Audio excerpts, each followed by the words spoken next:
Mayor. The National Weather Service has reported that the Seattle and King County area can experience snow this afternoon, tomorrow, this weekend, and next week. We're also expecting colder than expected temperatures next week. And we really want to emphasize again that we want our communities to be prepared both for the cold and for the snow. We also have had some of our wettest months, so we know that we are feeling the impact of our climate. I also want to thank particularly for council members who are here today. They disappeared to the back. Oh, there they are right there. Thank you, Council Member Herbold, and Alex is behind me. You know, many of us spent some time in this room last winter. I wore this jacket to remind everyone. I was just coming out of surgery myself. People remember I was supposed to take 3 weeks off. I had my surgery, I think, on a Thursday, and the snow started on a Sunday. We want to make sure we're ready as a city. Because not only do we think that snow can come, but it could bring ice, freezing rain, cold temperatures. There's a few things. We have Sam Zimbabwe, the Department of Transportation, is going to talk after I am, and then Barb is going to talk about our emergency preparedness overall. We have members of our various cabinets here to answer questions as well. I want to emphasize a couple of things. Number one is if we hit the snow period, check on your neighbors if you can. We know there's a lot of people who can't make it out of their homes easily, either because they have disabilities or they're older. Make sure that you check on them, and also, if you can, help them shovel their sidewalks. We did a great job responding last year, and we're going to talk about what our snow response will be as a community and I think as an interdepartment governments. But one thing that we know is our sidewalks are the way that people can get around in this city. And many people didn't understand that homeowners, apartment owners have the obligation to keep their sidewalks clear. So if you see that snow, do your job, and if you can't, get people to help you. If you don't have your snow shovel yet, maybe you should go get one. If you don't have salt, it might be a good time to check on it. Check on those things like, do your flashlights have batteries? We hope we don't lose power, but if we get freezing rain, that can be death for our electricity lines. So check your flashlight, recharge your electronics, have some candles and warm blankets. Also, we have Jason Johnson here. Obviously, we have a number of people experiencing homelessness. We have plans to bring people in out of the cold, and we'll be able to surge efforts depending on what the nature of this ends up being. We have almost 70 million square feet in the city of Seattle, and we have 35 snowplows at any given time. And so our plan is to focus on what are the things we need to plow first to keep the city moving, keep buses moving, keep schools in operation if we can, and to make sure that people can get to and from emergency places like hospital. Don't expect your neighborhood will be plowed immediately. We will do what we can, but we know we have to prioritize it. And Sam will explain we have a whole system in place. I am confident that we can be ready again. I think we performed well. But again, it relies on everybody doing their part. And sometimes that's checking on neighbors, making sure that sidewalks are passable for those people who aren't as abled as other people, checking on seniors. If you see people experiencing homelessness, we will have lines available to call to get people to bring them inside so that people can stay safe. But the number one thing is we don't know what's going to hit us. Half the time they predicted it doesn't come. But we have been experiencing, climate change. And we expect this winter that we will have some snows. We had the snowiest February ever on record in Seattle last year. And if the snows start now, we want to make sure that people know that we are ready, we've got plans, and that most of all, be patient. Snows don't come that often, but when they come, we're stuck for a while. So be patient. If you need help, we'll have ways for people to reach out. And one reason that we want to make sure that we have the ability to get to emergencies first. And so with that, I want to give you Sam Zimbabwe, head of the Seattle Department of Transportation. Thanks, Mayor. Sam Zimbabwe, Director of the Seattle Department of Transportation. So during a severe storm, SDOT crews and our partner crews from the Department of Parks and Recreation The Seattle Public Utilities are ready to work 24/7 to clear the city's most critical streets for buses and emergency services. Last winter, about 350 city workers worked back-to-back shifts, 24 hours a day for 9 days in a row to keep the city moving during the storms. We've updated our winter response plan to address some of the challenges we saw and include some of the successful tactics that we used for the first time last winter.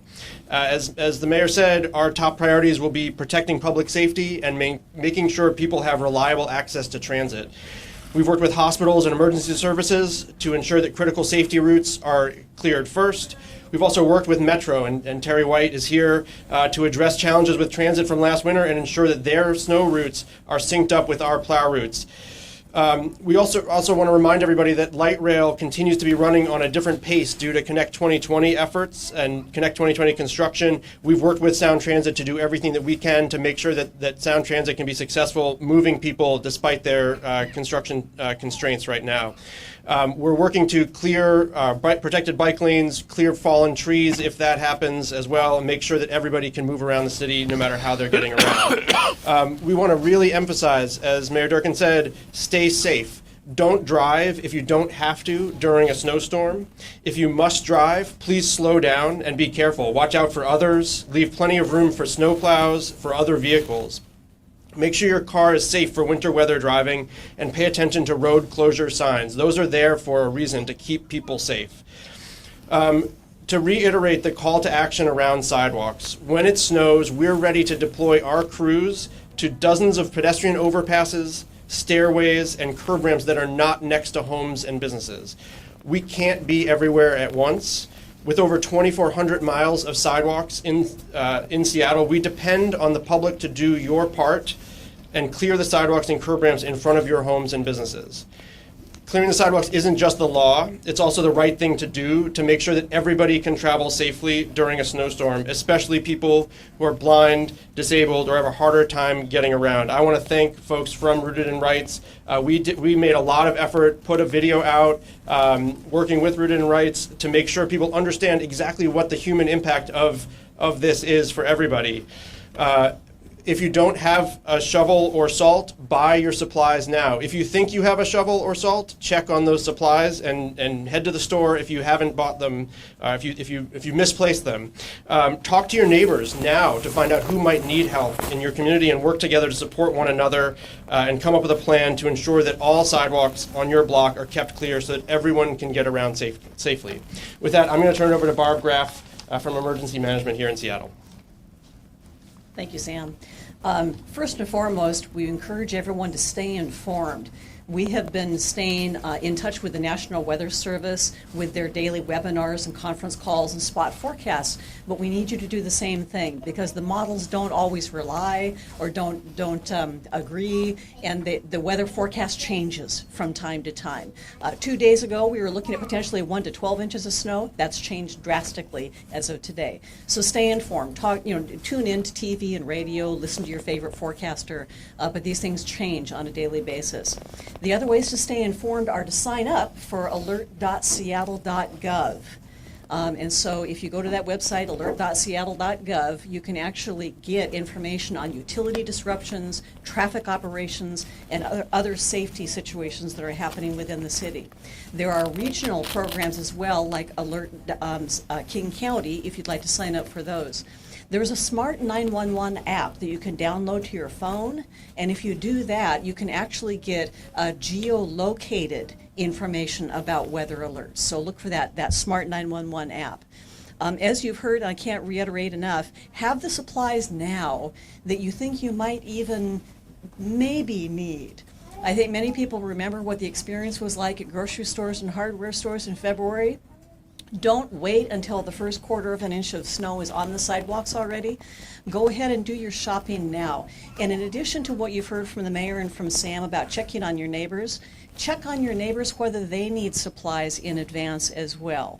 I'll just also reiterate something that we have experienced in the past in very cold weather when there were power outages, not that we anticipate them, but make sure that people understand that it's not safe to bring in barbecues, generators, and other non-rated outdoor types of equipment, it can cause carbon monoxide buildup, which is colorless, odorless, and you don't know you've been affected until you've been affected.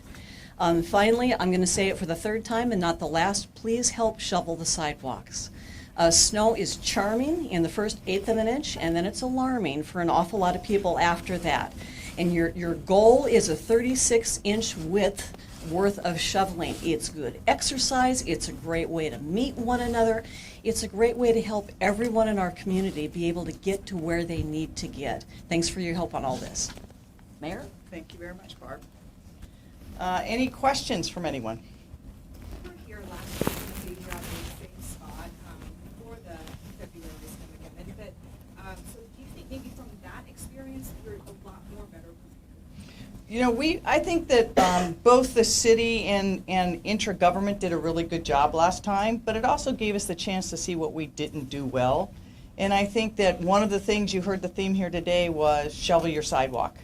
I think one of the things that people don't realize is that's their responsibility outside their building or their home. And for us, for many people, for able-bodied people, it's just a convenience, right? And it's harder to walk, or you decide not to walk. For people having disabilities, it may mean they're trapped. And so I think we really have to make sure that people are looking after one another. Again, if we do get snow, and when we do get snow, we will publish a range of numbers. One of the most important ones is going to be what number people can call if people are experiencing homelessness and you see someone unsheltered. We want to bring people inside to keep them safe. The Parks Department and SDOT and others last year did just a terrific job of standing up cold winter shelters, keeping them operating, serving meals. Community came. Anyone who could walk to those shelters did and helped out. So I think that we learned that number one is we had to have a plan in advance on how to deal with our unsheltered population, but also be much more cognizant of the city that sidewalks sometimes become unpassable, and if you let it go too long, then they become icy. With the temperatures dipping into the 20s, I believe, this week and then the next week, what are the plans for those living on the streets? We will open cold winter shelters and have more shelter capacity. We're going to be watching the weather really closely. Jason Johnson is here from HSD. Jason, do you want to address that briefly? Sure. Good afternoon. Jason Johnson with the Human Services Department. We, every winter, during the cold winter weather months, we extend capacity of shelter availability. So we have about 85 additional shelter beds that are always open during the winter months. Knowing that this cold weather, especially dangerous low temperatures are coming, we have partnered with Seattle Center and will be opening 100 beds, 100 additional beds at the exhibition hall starting Sunday night at 7 p.m. How long that shelter is open, we still need to determine, and we'll be watching the weather forecast very closely. But it will be open starting Sunday night, it'll be open Monday night, it'll be open Tuesday night, and we'll continue to monitor weather patterns to see how long that shelter needs to be extended. That's an overnight only shelter, so that space is only open from 7 p.m. to 7 a.m. We have the Armory, which is right next door, which is open during the day, where people can go if they need to stay warm during the day. We also plan to continue all city operations, and so there are other city facilities such as community centers, city hall libraries, and such that we invite people to come in out of the cold. Is there enough capacity, you think, for everyone to get inside and keep warm both day and night? I think so, and that's something we'll want to continue to monitor. If this is a storm that has freezing temperatures and a lot of snow for a long duration of time, then we'll have to enter into a different phase of operations and really start considering opening other facilities. But right now, we are looking at 100 bed capacity on top of the 85 additional shelter beds that are open during the winter months, and we'll see how that goes.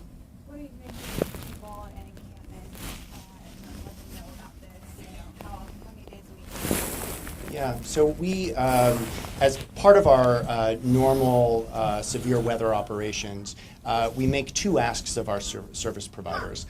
One, for anyone operating shelter, we ask that they expand capacity wherever possible. So that's making spaces available in doorways and hallways. I mean, really doing everything they can to open additional capacity in their current programs. We also have and fund an outreach continuum. Those are 8 outreach providers in the city in addition to the navigation team.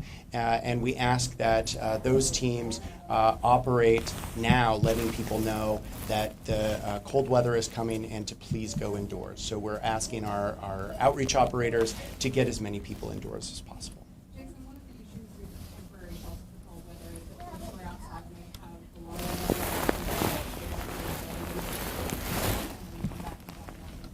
long after the fact, unlikely to get how shelters. How do you get around that issue and keep those potentially dangerous situations? Yeah, it's difficult, but one thing I appreciate about the exhibition hall is it does offer space. So we open those 100 beds as low barrier shelter. People are welcome to bring their pets and their belongings. So we don't want that to be a barrier to them coming inside during dangerously low temperatures. Can I add something? Sure. And we saw last year, even with the emergency snow response, the navigation team and others were working very hard to affirmatively bring people inside, and people found their ways to the 2 community centers that were open. A number of people arrived and realized that they would forget things like medicines. So we had systems in place to help go back to wherever their belongings were, collect what they needed, medicines and things like that. So we can't collect all of the property, but we try to make sure that the people can bring with them what they need and are in constant communication with people on that. Can both of you lay out what the law is specifically for clearing the sidewalks? What the responsibility is? So in the city of Seattle, the abutting property owner has the obligation to keep their sidewalk clear.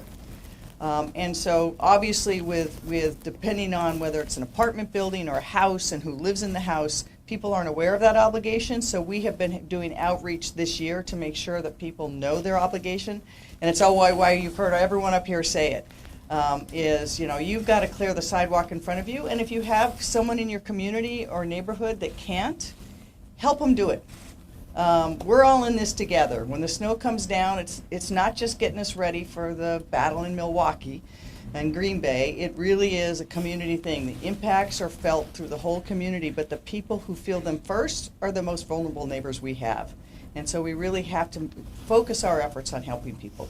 Any specific things for Mr. Zimbabwe about what you said, some lessons learned from last year that are being implemented this time around? Sure. So a couple of things. One is on the sidewalk clearing front. We've developed ways for our street use inspectors to go out and actually proactively look at sidewalks, focusing on our arterial routes, getting people to and from transit, and focusing on our urban villages and urban centers, that we can start to notify property owners of their responsibility if we see that people aren't taking their responsibility seriously. The other is that we also have done a lot of work to map out all of our protected bike lanes and develop a more comprehensive plan for plowing our protected bike lanes. And then some of it I already talked about, our continued better connections with Metro around snow routing and snow service needs, and then also with Seattle Public Schools around our communication and coordination around access to schools and the timing of and sort of where needs might be to provide access to schools. So if you give notifications, what the homeowner doesn't comply, could those notifications potentially include citations or fines if they're not followed? Yes. So the first step is going to be a notification, and if we don't see response and clearance of the sidewalk, we can follow that up with fines, with violations. What's the dollar amount, and is that new? Have you learned that? It's not new. It's always been the requirement. It is a street use citation. It is a normal citation for not doing what you need to do in street use. We have, I think it last year, the duration of the snow and the length of time even after the snow stopped to get sidewalks cleared and opened really highlighted for us the need to more proactively get out there and remind people of their responsibilities. What's the dollar amount? I believe it escalates. So if at first you don't succeed, we'll try again. So I think it starts at $125 after that first notification that you need to get into compliance. So it doesn't start with $125. It starts with a notification, and this is consistent with every other violation of public space requirements in the city. So regarding street plowing, it sounds like you're trying to get better connections to buses and schools. Is there any additional equipment that you've been able to get, or is it really just a matter of figuring out how to prioritize that? Yeah, so the level of equipment that we had last year, the level of salt and equipment was really enough to get those gold and emerald routes plowed. We published the map of the routes that we do plow, focusing on arterial routes, getting people to and from hospitals, getting people to and from transit, and making sure transit can move. We haven't radically changed the level of plowing that we are going to do. We've made some tweaks here and there just to make sure that we're providing access to those critical facilities. I'm just trying to understand better what you learned from and what changed. Yeah, I think the plowing operations and our ability to deploy our crews to clear overpasses and curb ramps and things like that was largely pretty successful. There's been some changes at the margins of that, of exactly how we communicate and coordinate our own work. So there's not radical changes from what we did last year. That part was largely successful. Where we felt like we had some challenges was in making sure we had sidewalks cleared throughout the city, making sure we were communicating with each other, with other agencies around school access and things like that. Sorry to belabor the point, but there were classes canceled last year because the roads weren't plowed. So in schools that were closed because the roads weren't plowed. So do you prioritize that? I mean, what are you trying to say here with schools in particular? I think one thing that has been very helpful for us is really good, close coordination with Seattle Public Schools about exactly what is leading to their decisions about school closures and the timing of those decisions, so that we can have good communication. And I think for Seattle Public Schools, it's a all on, all off situation. And either all schools are going to be open or all schools are going to be closed. And so we've done a very good job working with them on exactly what they would need to get schools open, and make sure that we understand where their pain points are and how we support each other in communicating around that. This afternoon, as we speak, what is the status of the plows and the crews? Right now, where are they? Where are they? Sure. So we've started to bring people, put people on call, and plan to deploy if the current predictions hold, the current weather forecasts hold. We would start to deploy people out Sunday evening as well. But we've got people on call over the weekend if circumstances change. Equipment is ready. Our snow fighting, plows, salt. We're fully stocked and ready to go. Do you have any plans to pre-treat any streets? It'll depend a little bit on the predictions and exactly what we see, what our tactics are, again, from what the predictions are right now, it looks like Sunday evening is when we could see the first chances of real accumulation. It's still not a whole lot this Sunday evening into Monday, but enough to potentially affect things. So we're trying to put people in place to be successful on Sunday evening into Monday, but we're also ready if some of those conditions change. All right, we're going to close up. Any more questions? Yes, one for Mr. White about Metro. Just any specifics about how you've changed since last year, anything new that people will notice? Terry White, King County Metro. Let me say this, metrowinter.com, that is our best improvement. It's our communication. We created a single point for all folks to go to. That's where you can start. And I would ask that all of our writers and non-writers who are about to become writers go to this site, take a look, see what services are available in your area, see what alternatives are available. Maybe go out and test out the services so that you're familiar. And then, as with all of our folks here that we've been working with, we have been working to improve our coordination. We're ready regardless of what Mother Nature brings our way. I think that we will be ready, and we want our riders to be ready as well. So I think the big thing for us is we've tried to consolidate our communication. MetroWinter.com. If you go there, you have access to transit alerts, you have access to current routing, you have access to whatever is going on at that moment in time. If you use that, I think you'll be lockstep with us, and the goal will be to keep the city and the region moving. Last question? Can anyone speak to how soon you're supposed to clear your sidewalks? What are the rules around that? There's no timeline, but your obligation is to clean. But remember, we want everyone to be safe. And I know in this day of instant everything, microwaves, instant communication, people think somehow there's going to be wands and elves and things will appear overnight. It won't. So people have to be smart and use common sense. Your obligation is to get those sidewalks clear, but we want people to be safe. People need to stay safe, be patient, be kind. And if you're not ready, get ready. We're going to do our best. You know, you talk about the number of hours and the people you see behind us. Last year, the Parks Department not only opened 2 community centers that served many, many people who were experiencing homelessness, but their crews went and cleared sidewalks that weren't in parks. Same with public utilities and city light.